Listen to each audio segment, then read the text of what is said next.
Assalamualaikum warahmatullahi wabarakatuh. Kami dari kelompok 6 akan mempresentasikan mengenai berbicara sebagai kegiatan komunikasi. Berbicara sebagai satu cara untuk berkomunikasi. Berbicara menurut Tarigan merupakan kemampuan mengucapkan bunyi-bunyi artikulasi atau kata-kata untuk mengekspresikan pikiran, gagasan, dan perasaan. Berbicara merupakan suatu aktivitas yang dilakukan setiap hari untuk mengkomunikasikan ide, gagasan, dan pendapat kepada orang lain. Berbicara sebagai kegiatan komunikasi. Manusia merupakan makhluk sosial. Sebagai makhluk sosial, komunikasi sudah menjadi kebutuhan bagi manusia. Sehingga berkomunikasi merupakan sesuatu yang sangat penting untuk kelangsungan hidup manusia dalam kegiatan sosial. Hal-hal yang paling mendasar sebagai sarana berkomunikasi ialah berbicara. Sebagai sarana komunikasi, berbicara tidak hanya menyampaikan gagasan pembicara kepada pendengar, tetapi lebih jauh dari pembicara pun dilakukan dengan tujuan-tujuan yang beraneka ragam, sesuai dengan yang dibutuhkan seorang pembicara untuk melakukan pembicaraan. Faktor kebahasaan dan non-kebahasaan dalam berbicara. Penggunaan bahasa dalam berbicara. Dengan bahasa, manusia menyatakan keinginan, cita-cita, kesetujuan dan ketidaksetujuan, serta rasa suka dan tidak suka. Adapun fungsi sosial yang mengacu pada peranan bahasa sebagai alat komunikasi dan berinteraksi antar individu atau antar kelompok sosial. Dengan bahasa, mereka saling menyapa, mempengaruhi, bermusyawarah, dan bekerja sama. Faktor non-kebahasaan sebagai penunjang keefektifan berbicara. 1. Sikap wajar, tenang, dan tidak kaku. 2. Pandangan mata diarahkan ke lawan bicara.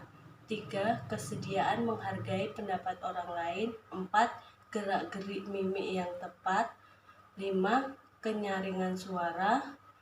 6. Kelancaran.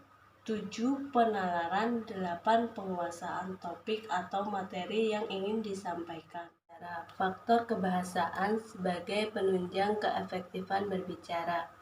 Agar tujuan bicara kita tersampaikan kepada pendengar, ada beberapa faktor yang perlu kita perhatikan. 1.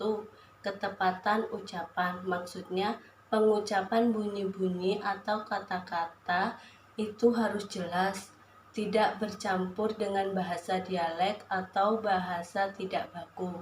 Kedua, penempatan tekanan. Maksudnya, cepat lambatnya suara atau jeda yang menyangkut perhentian.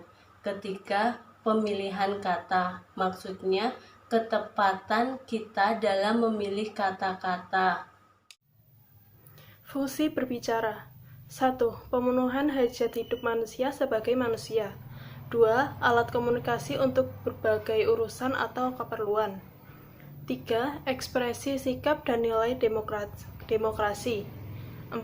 Alat pengembangan dan penyebarluasan ide atau pengetahuan.